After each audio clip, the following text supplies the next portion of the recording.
Hey, what's going on, guys? I'm going to talk to you about the terror attacks that Iran was victim to and pray for the victims, pray for their families. But it was ISIS. It was not Iran. ISIS claimed responsibility for the attacks that took place. And the latest numbers, 12 were killed, unfortunately, and 48 were injured. And in one area, one ISIS terrorist killed himself with a cyanide pill. The other blew himself up before the authorities could get to him. Okay. Iran is blaming the Saudis on this, but it's not the Saudis. It's ISIS. Okay. ISIS adheres to a perverted version of Sunni Islam. The Iranian government adheres to a perverted version of Shia Islam. And the Sunnis and the Shias hate each other. Okay.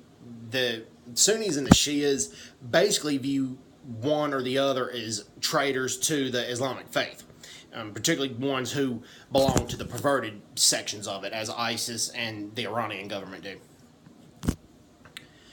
And that's why there's a rivalry. By blaming the Saudis, here's what Iran is trying to do, in my opinion. One, Iran is trying to get sympathy for the international community.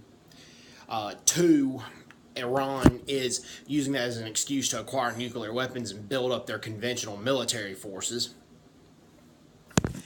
more than it already is. Number three,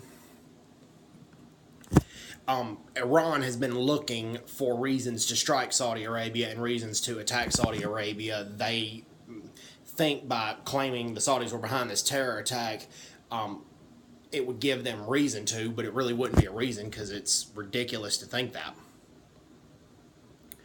Or number four, Iran wants ISIS and Saudi Arabia to ally with one another because that way, because the Iranian government's less evil than ISIS, Iran would have credibility in the Middle East rivalry between Iran and Saudi Arabia. Which, the fact is, ISIS hates Saudi Arabia just as much as the Iranian government does. That's just, Iran is not going to go very far with this. Everybody with half a brain knows that it was ISIS behind the attack and not the Saudis. And here's what the Saudis need to do. The Saudis need to train heavily for defensive exercises. Have all your missile defense systems on alert. Have the soldiers who operate the missile defense systems drill. Same with the F-16 pilots. And also have your police forces drill, train, patrol. And then that way, if Iran strikes one, you could prevent the strike, or then two, you could retaliate very effectively. So, this is what's going on.